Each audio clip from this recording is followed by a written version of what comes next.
আরবের এক ধনীর দুলালের বিয়ে আজ মহা ধুমধামে সব আয়োজন চলছে। চারদিকে সাজ সাজ রব। দেখতে দেখতে মাগরিবের নামাজের সময় হয়ে এলো।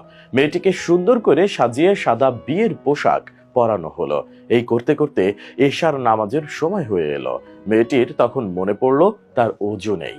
তাই মাকে ডেকে বিষয়টা জানিয়ে বলল, মা, আমি অজু করে এসে নামাজ পড়তে চাই। এমন কথা শুনে মা বিস্মিত হলেন। বললেন, তুমি কি পাগল হয়ে গেছো? দেখছো না সবাই তোমার অপেক্ষা করছে? আর তোমার মেকআপের কি হবে? অজুর পানিতে তো সব ধুয়ে যাবে। মা তখনও শান্ত হতে পারলেন না। তিনি বললেন, আমি তোমার মা, আমি নির্দেশ দিচ্ছি তুমি এখন নামাজ পড়বে না।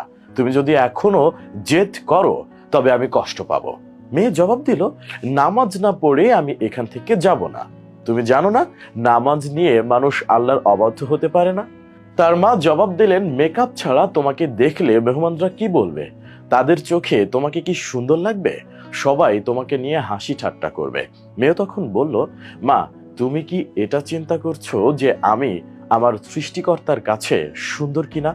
আমি যদি আমার নামাজ বাদ দিই তবে সৃষ্টিকর্তার কাছে আমি কখনোই সুন্দর হব না। এই বলে মেয়েটি অজু করতে শুরু করলো এবং তার সব মেকআপ ধুয়ে মুছে গেল। সেসবের কিছুই সে পরোয়া করলো না। যথারীতি অজু শেষ করে সে নামাজ আদায় করতে লাগলো। কিন্তু তখনও জানতো না এটাই তার শেষ নামাজ। হ্যাঁ, সে যখন শেষ সেজদায় গেল তখন তার রূহ বের হয়ে গেল। নামাজ পড়তে দৃঢ় প্রতিজ্ঞ এক মুসলিম নারী তার প্রভুর কাছে চলে গেলেন তার সামনে সেজদায় থেকে। অত্যন্ত ধার্মিক এই মেয়েটি নামাজকে সবচেয়ে বেশি গুরুত্ব দিতেন। তিনি চেয়েছিলেন তার রবের আরো কাছাকাছি যেতে। আর নামাজের মাধ্যমেই তো রবের সবচেয়ে কাছাকাছি যাওয়া যায়। তাই তো তার চেহারা নিয়ে, সাজগোজ নিয়ে কে কি বলল তার পরোয়া করতো না। তার ভাবনা জুড়ে ছিল আল্লাহ তার সম্পর্কে কি ভাবছেন।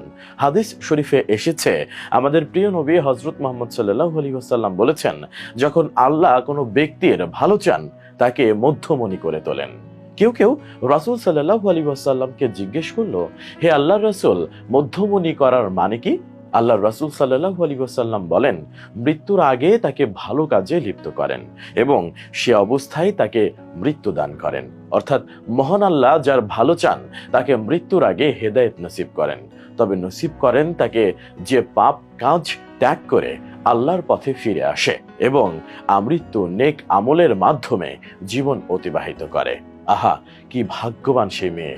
এ সত্য কাহিনী বলেছেন শেখ আব্দুল মোহসেন আল আহমদ।